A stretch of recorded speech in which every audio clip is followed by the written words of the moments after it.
at Skylarks Garden in Kent, returning to enjoy its tranquil, wild and wonderful wildlife haven. It's been so long since our last visit with our dear friends Ellie, Gertie and Rex, and Safi the rescue cat, so we're excited to catch up with them and explore the changes made in the garden.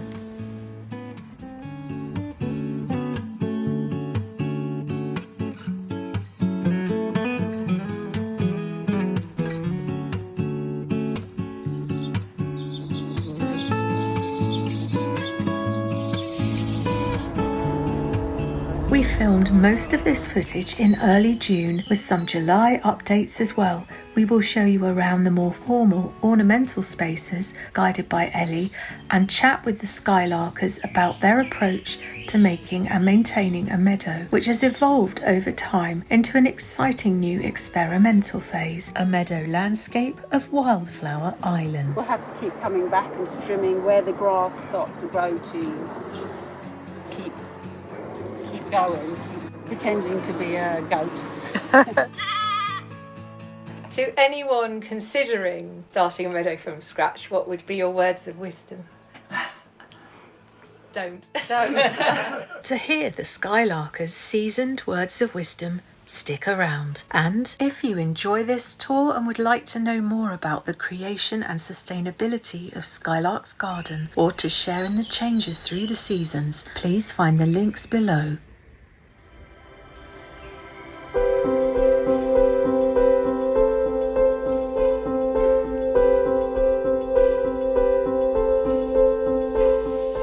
As you enter the garden, this raised paved area reflects the original footprint of the back plot, where the boundary line ran just behind the ornamental urns. Here's how it used to look about 15 years ago, when Gertie and Rex had the opportunity to purchase a piece of the arable farmland. They seized the chance to expand their land and begin creating a wildlife-friendly landscape. The paving in this area was once pristine, and admittedly that is a look some gardeners favour, but here it is not so much paving as a charming horizontal rock garden.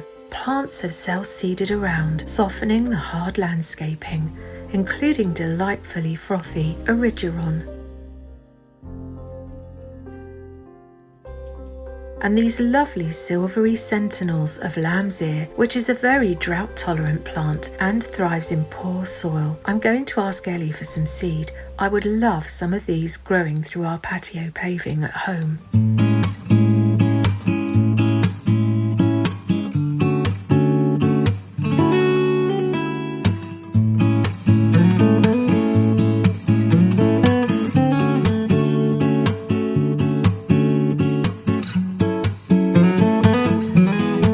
The beautiful old apple tree creates shadier areas where moss provides nesting material for birds, and shade-loving plants sit nestled in containers.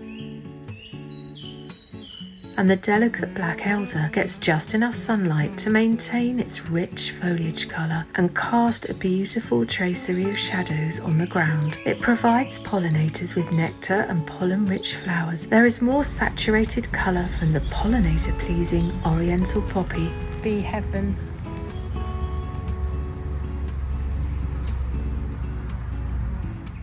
And further impact from the bicolour Salvia Hotlips. The fact that its lips are mostly red is a sign of the hot weather, and it looks fabulous against the bronze leaf of the phormium. Next, Ellie showed me a new bed she's created. This was just grass, this section here. So I'm really pleased that that survived, this one. Which has lovely, very delicate lilac flowers in the spring. So it's a Jacob's ladder, is that right? I've had them before and they've died. So far this has survived at least one winter, which is good. The wild tulips were fantastic this year, bright yellow. Wild tulips are a Eurasian and North African species, an early source of food to sustain solitary bees and hoverflies, and their roots help prevent soil erosion.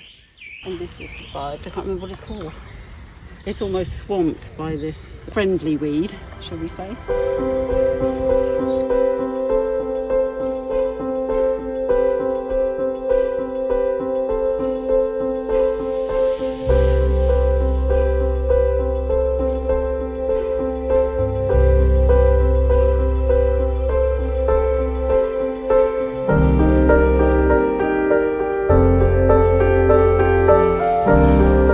From the new bed we step into the Buttercup Lawn. This was originally a mown strip of grass, a transition area from the old garden to the wilder space where the large dedicated meadow has been created. But Ellie noticed that the diversity of wildflowers was diminishing in the meadow and increasing in this more manicured section. So now this space is mown in April to give wildflowers a chance to compete with grass, and then left to support insect life for the rest of the summer. The dedicated meadow has a far more involved and complex history. So let's meet the Skylarkers, find out more about their meadow mission, then continue with this landscape tour and the delightful front garden, where both spaces have inspirational plant combinations in abundance to be discovered. We're thrilled to be back at Skylarks with Ellie, hello, and Gertie, Hello. and Rex. Hello.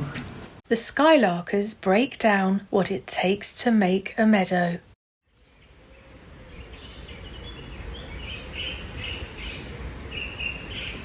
We started it because we'd acquired the land. They can't hear you from way over there, though. We're pretty lucky then.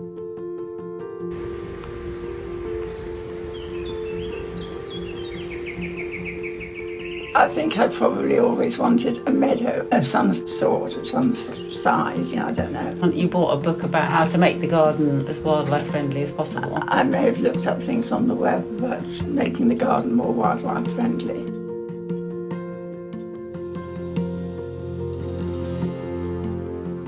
It was agricultural land that had been growing crops. It was fertile, so we had to have, when we decided where we wanted the meadow, we had a whole layer of soil taken away so that we were more down to the basic clay rather than the fertile stuff on the top. Because that diminishes the vigour of the grass, yes, and gives the wildflowers a chance to establish. Mm-hmm.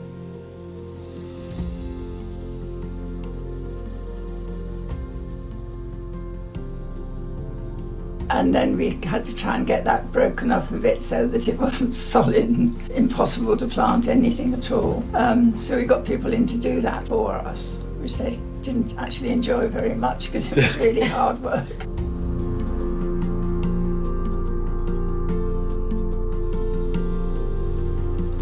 And then we bought seeds that were suitable for clay, which were then scattered in with sand, spread around the area that we'd cleared. But that wasn't going to do anything that year, it was going to come up the following year.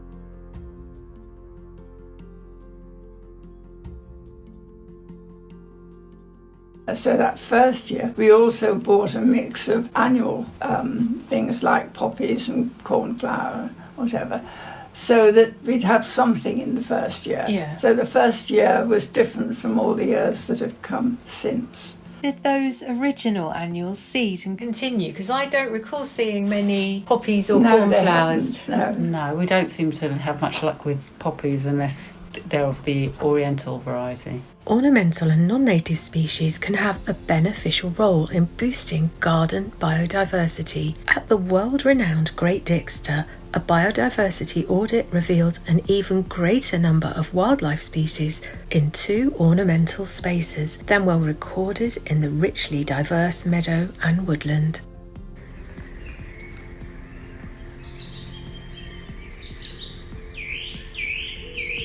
They seem to start bit by bit, so you get the buttercups first, then the daisies, the tall daisies. The oxeye daisies are the most dominant. They seem to grow anywhere except in the meadow, of course. But they're back now. They're back now in the meadow. Yes, and as those sort of go over, then you start getting other plants flowering. It's maybe not as varied as it should be. If you think of a flower some things did meadow. rather well, and other things didn't do so well. So it's a bit unbalanced, I think. Sorrel was one of the things we planted. We do get a bit of that occasionally, but not a lot. It hasn't done particularly well. Salad burnet, that was in the mix somewhere. Do you see any of that around? Again, it's not. I don't recognise it. I think it might be one that I mistake for a weed. Bird's foot trefoil, which did quite well to begin with, but I don't think there's much of it there now. Is that the one that's called egg and bacon? Yeah. It looks like, yes, there's a few bits of it here and there. It did quite well to begin with. There's not so much of it now. So it seems to prefer a bit of space around it. It doesn't like being crowded out by all the tall plants. We should have meadow cranesbill, but I don't think we've got a lot of that. We haven't got any of that. We've got no blue flowers at all. But I think right from the beginning the grass was too dominant. Oh yes, I mean the wildflower seed, supposed to be for clay, had some grass seed in it, which they now don't do. They don't put any grass seed in. They put clover in, but they don't put grass seed in. But the people who were doing the work for us, they wanted to add more grass seed, and I had to keep telling them, no, please, I don't want more grass seed added. Used to be quite a bit of that ribwork plantain and hoary plantain. Ah, that's the plant out the front of the garden, which I was checking with you whether it was a weed. We weren't sure what that was going to develop that's into. One that should be in the meadow, but it's in the wrong place. It's in the front garden now. Yeah.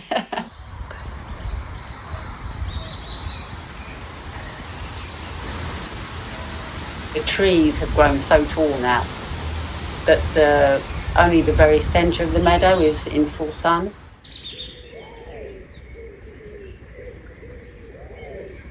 We get some yarrow, and that's the one when you're trying to get rid of those ones you don't like. The horrible hogweed. Hogweed.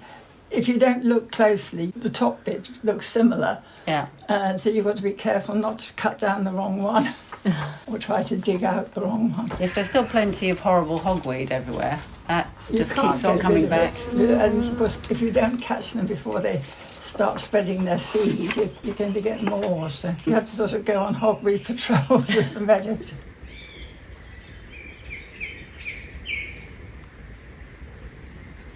Knapweed, those are the ones that get rather tough stems that you have trouble. But there's common knapweed and there's greater knapweed, and one starts a bit earlier than the other. They're purple, almost sort of thistly looking. And I imagine the Flowers pollinators absolutely love those as well. I expect so, especially if it's later in the season when other things are running out. But they do get quite a hard stalk, so the strimmer doesn't work very easily on them. It's quite a bore. I usually end up having to cut them by hand.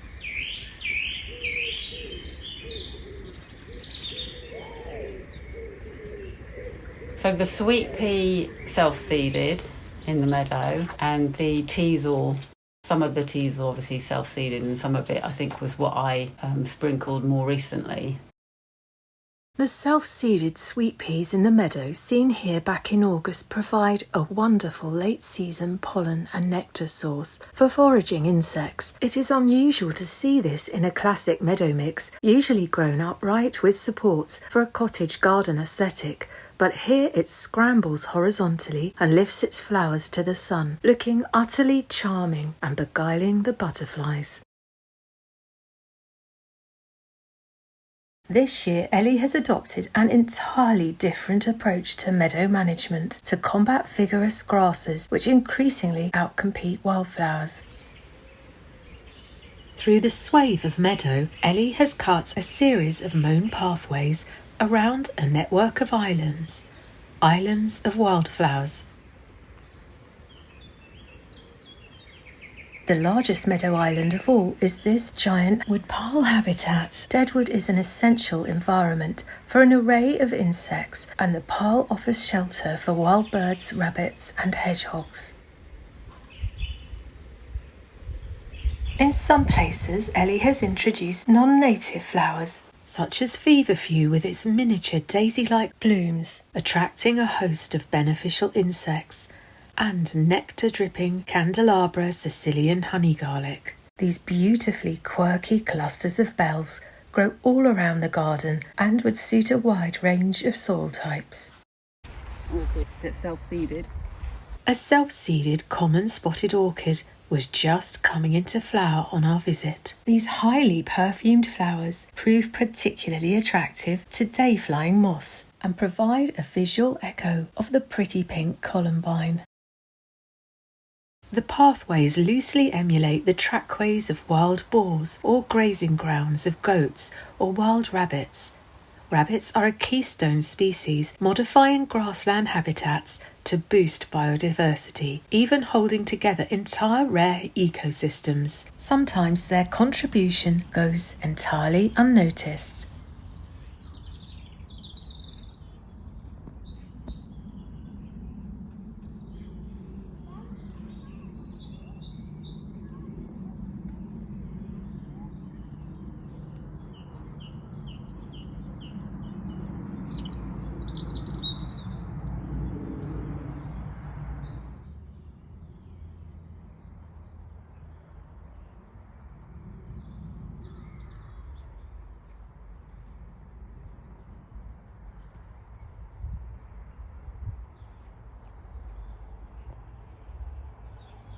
At other times, rabbits' activities are very evident.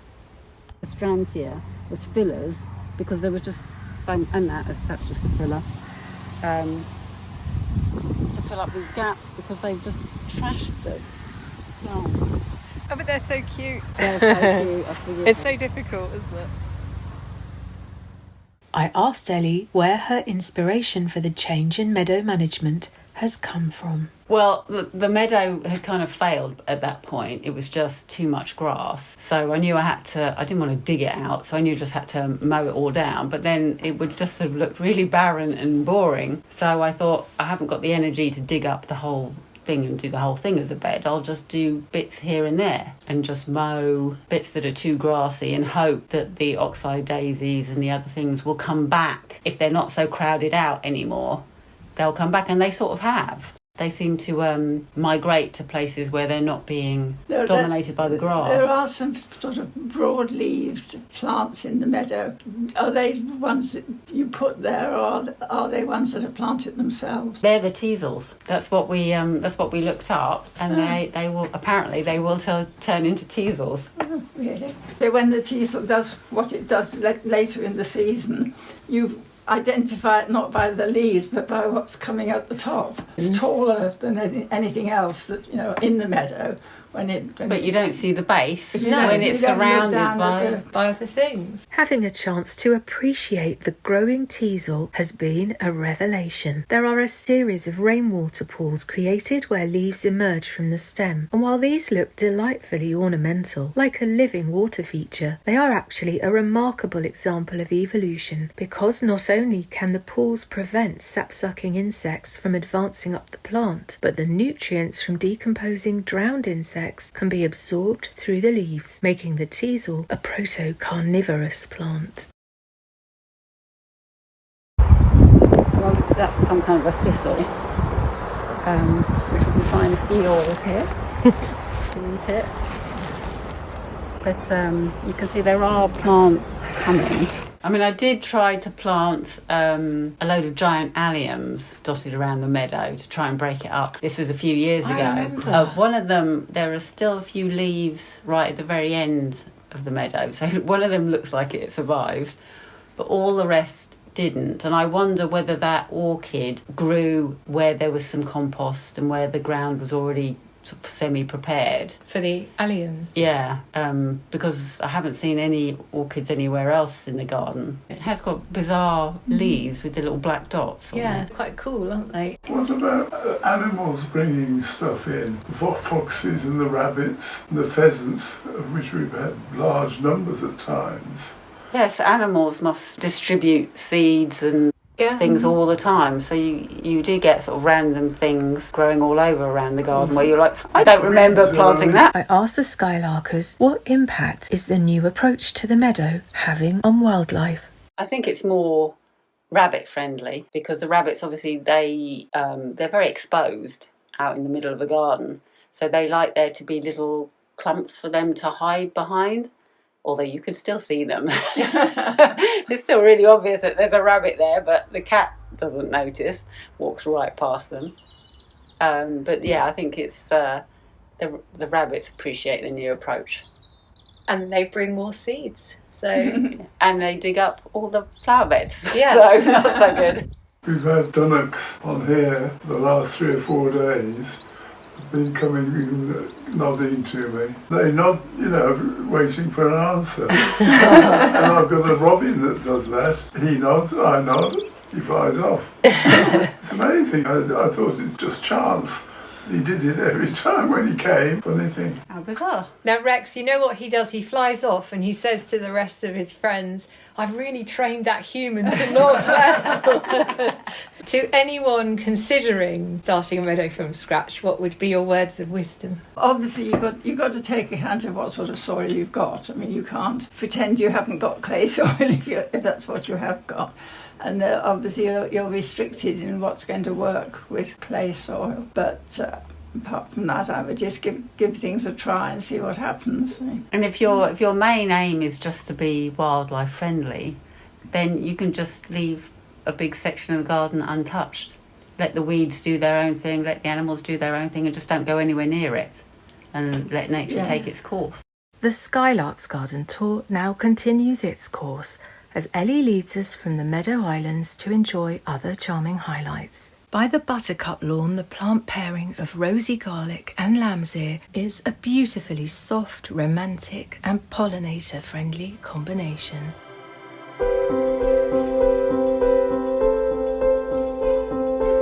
There are charming repetitions of rosy garlic throughout the garden, and I also associate skylarks with clusters of sempervivum. It's another of Ellie's signature plants, with a sweetly quirky presence. But as Ellie explained, the garden can consume them. I have semps here. Yes, I remember. But the ground kept expanding and contracting in the summer, and they all just kept falling down the holes. So I just built a new bed, sort of, which is already collapsing.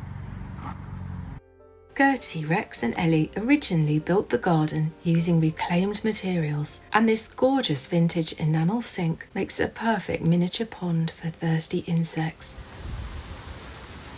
On the other side of the garden, Gertie dug out the space for the large wildlife pond, which is now well established and populated by newts.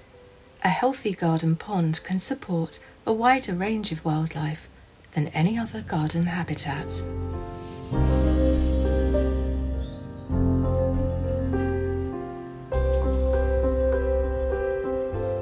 Ellie had concerns about the dropping water levels in our dry weather, but she took reassuring advice from experts at the RHS.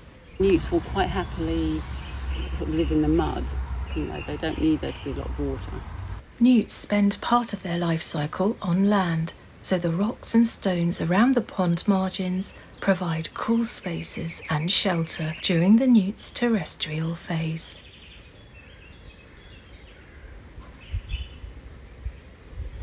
As our tour continued, we chatted about our issues with unsupported sedums flopping over, and Ellie shared a great use for her domed squirrel guard. It's the type that covers birdseed left on the ground, but it did not baffle the smaller, younger squirrels, who access the bird feed with little difficulty. So I put a squirrel guard over this sedum because the earth is so rich that they grow too tall and they splay outwards. So I put it there in the hope that it would give it some support through the gaps. But it does mean that there's this top bit, which unfortunately is soldered on.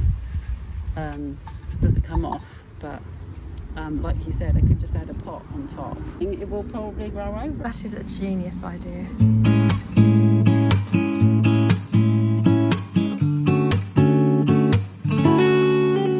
One of the enduring charms of Skylarks is that it presents as a very relaxed, informal and welcoming garden. But of course, behind the scenes, there is plenty of hard graft and skillful design consideration. How gorgeously do the carefully chosen plants frame this picturesque view across the meadow. The pendulous flower habits gently lead the eye into the space, and the dynamic upward stance of the phormium raises the gaze with energy. At ground level, the eye is caught by Mexican fleabane and oxeye daisies, adding a delicate presence. peeking between strappy phormium leaves.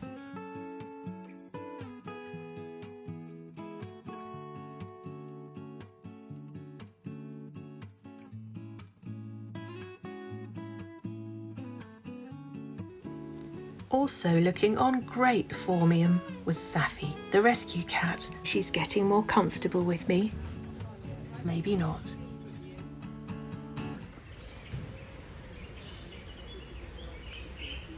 Ellie rescued the Skylarks greyhound from a boot fair, rehomed amongst the Aquilegia, poised with noble profile.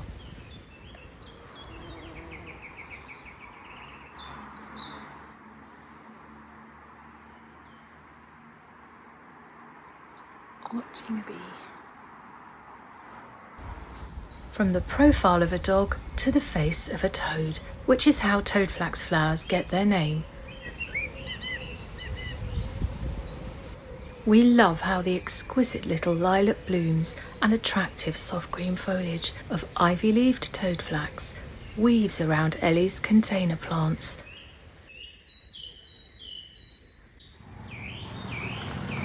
Just lovely. Just means you get a plant that doesn't have flowers, and then suddenly it does have flowers.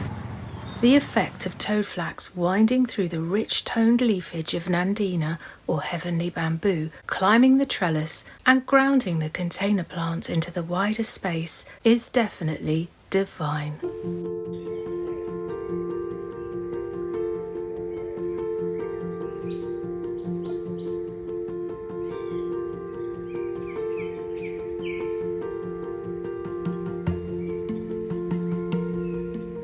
Before we follow Safi to the front garden, there's just time to dally with this delightful little salvia, which we think could be the cultivar lavender dilly dilly.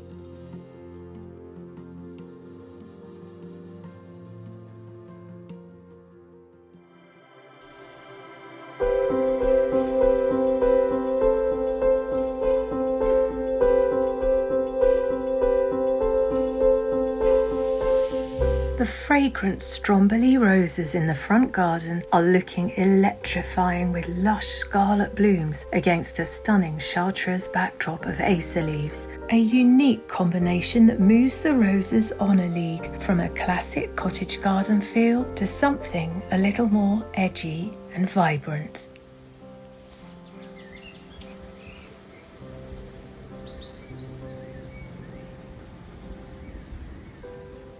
But there are plenty of cottage garden style classics, such as a swathe of geranium Johnson's Blue, red valerian, and a rather shy but ethereally pretty geranium sparkling in the shade, all of which help sustain bees, butterflies and other pollinators.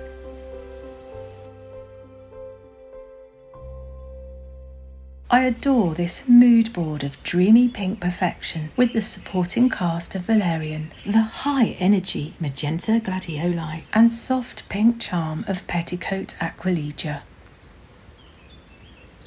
In the same way that the acer foliage provides an impactful vertical fall for the scarlet rose, the ground covering golden leafed sedum spreads like pools of sunlight to effectively highlight rather than overpower delicate colours such as the lilac pom-poms of sea thrift, and maintains a visual link with the upliftingly bright foliage colour of the acer.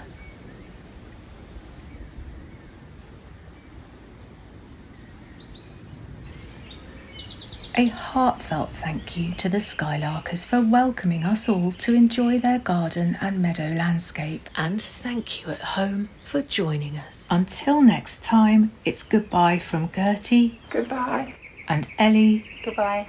And Rex. Ta-ra bit. Ta-ra a bit.